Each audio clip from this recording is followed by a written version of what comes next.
welcome back to my channel. I've got a special guest today. This is Hollie. Hollie is a freelancer. I get a lot of questions about freelancing. It's not something that I do a lot of myself, so whenever I'm around someone who does do that as a full-time thing, I want to bring them on and get them to share their knowledge with you. First of all, tell us about yourself, tell us about your business and what you do. Yeah, so basically, like Charlie said, I am a freelance designer, mostly focusing on branding and brand strategy and that sort of thing, but also a lot of other graphics and stuff that comes along with it. I have worked in agencies, in-house, all that sort of stuff since I studied design at university, and then just figured out through that I love working by myself and doing my own thing and having my own business. And so last year, I've been doing it for just over a year full-time. I'd made that decision, and best decision ever. That's awesome. So your business is called Black and White Studios. Yes. Why did you decide to be a freelancer under that name rather than just being Hollie Arnett, which is her name, by the way? Yeah, it's kind of a weird decision that I think I'm still not sure whether it's the right thing to do, because I still sometimes I call myself a freelancer, and then sometimes I call myself a one-woman studio.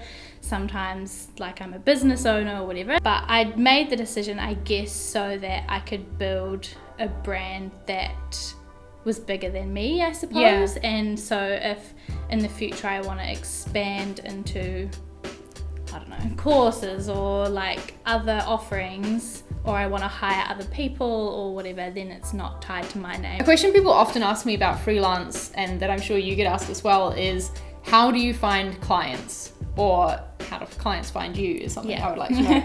Which way does it tend to work for you, and how do you make that happen? Yeah, so it has luckily never really been me finding clients. Cool. It has always been clients finding me. And I would say 90% of the time that is through word of mouth.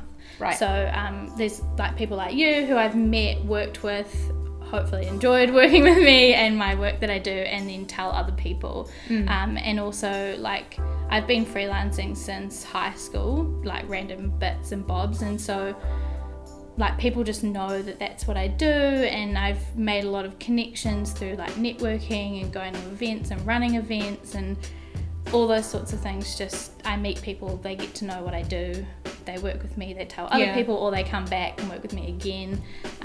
And so it's all just talking to people, getting to know them and making those connections, and then a few random people will come through my website or whatever, but more often than not the most valuable clients. It's the people who who I meet or who kind of know who I am, or know someone who knows who I am, that I have the best relationship. Yeah. I know that's the case most often, is that word of mouth is the best way to get clients. But when you're just starting out, how do you build up that word of mouth? What do you recommend people do when they're brand new to freelancing, never had a client before, so they don't have anyone to give them word of mouth? Yeah. What do you recommend they do?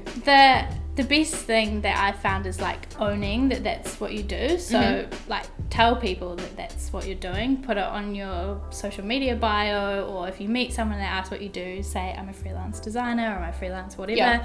And just owning that and being proud of that and telling everybody that and putting out there into the universe that you're open for work and keen to try things is probably number one. And then also maybe doing internships or trying working with people, not for free, because I don't recommend that, but maybe discounted rates, or doing things for friends, or I did a lot of volunteer design work for a charity that gave me portfolio work and stuff I could share, and then the ball just starts rolling from there. So, nice. You kind of got to have a bit of faith in the process, I guess, which seems scary. It's definitely not an instant thing that you're going to go from 0 to 1 million clients or 0 to a few high-paying clients. It takes a while, and it's about making those connections and getting people to know who you are and what you do.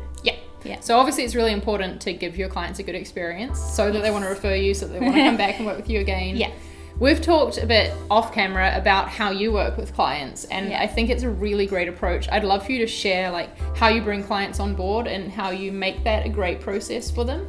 So I guess I'm a real big relationships person, and so I would much rather have a few clients who I work with on an ongoing basis and get to know them really well, and like just work really well with them together over time. I try and make that experience as best as I can, and so I always try and talk to people face to face, whether that's over video or in person if they're in the same city as me.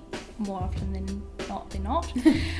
So like video at least, so that they like know my face, can get to know me as a person, I can get to know them, we establish trust together.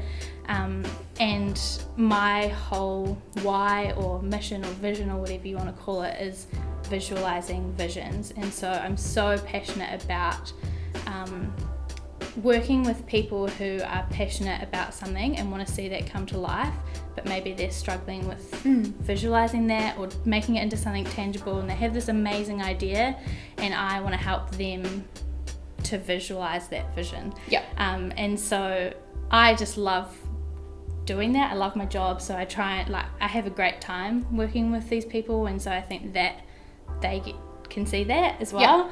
And I try and just make it super fun for them, super fun for me. I'm always like taking note of the process and how it's going, and I get feedback from them along the way and at the end, so that I'm always improving the process too, so it's hopefully as like seamless and fun and enjoyable as it can be. Well, I've referred several people to Hollie for branding, because that's not something that I do. So whenever someone asks me to design a brand, I'm like, go talk to Hollie instead. And I've heard from the people that I've referred to you about how great your process is, and how, you know, at ease they felt, and they were worried it was going to be like this big stressful thing, and that you made it easy. So that's awesome. Do you have a set list of questions that you ask people to like, you know, figure out their project? Yeah, I do. Like it changes depending on the person and the project and stuff, obviously, just because one size doesn't fit all. But there are always the same questions. Like I'll always ask them, obviously, like why are they coming to me, what do they think that they need, because sometimes it's not always what they actually need. Good point. But what do they think they need, like what's the problem, why now, why are they coming to me now, what's made them make that decision to talk to a designer, what do they already have, if they do or don't. I always ask if they've seen stuff that they like or hate. Actually finding out stuff that people hate is really helpful, more often than not, more helpful than stuff that they like. Interesting. What would you say is the biggest lesson you've learned since going full-time freelance? Like what's been the biggest challenge you've faced and like learned from? What a question. I think one of the biggest things I've learned is learning about myself. Okay. I think we're the same personality type, and part of that personality type is loving personality type things. And, like loving finding out more about ourselves and being really self-aware. And so like throughout the last year of full-time freelance, I've done a lot of figuring out like how I work best and how I feel when certain things happen, and you know, all these different things that make up me and who I am and what I'm passionate about and how I operate and what makes me happy and what makes me frustrated, and you know, all these things. And so I think I've learned how important that is. But especially because when you're freelancing, you're by yourself most of the time, and you know, you're your own biggest company. And so you have to like love yourself and love spending time with yourself and understand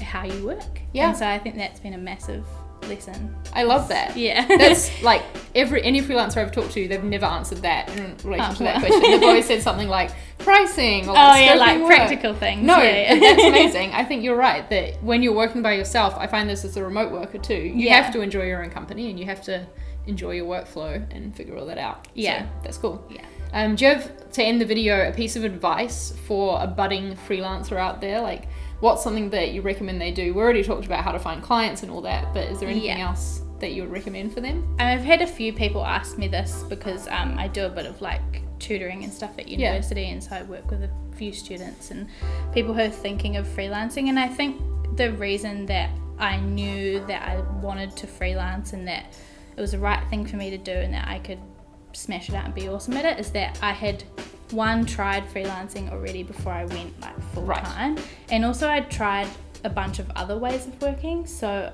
like I said, I'd worked in agencies, I'd worked in-house with you at Xero, I'd worked in-house at some other startups, and I kind of tried those things, figured out what I liked, didn't like, kind of I could take parts of it that worked for me and parts that didn't work for me. And I think having all of that experience made me feel confident to dive full-time into freelance, whereas I think it might be not saying that you can't do it, because I totally believe that you can, but like straight out of uni or straight out of school or something, it's a lot. And I think having that experience, not just in terms of work, but in terms of like working with a team and working on client briefs and working on real life projects and learning from people who have had more experience than you and being around people who can like bounce ideas off and things like that, that sort of stuff is so valuable. And I think once you've had that experience and learnt those things and taken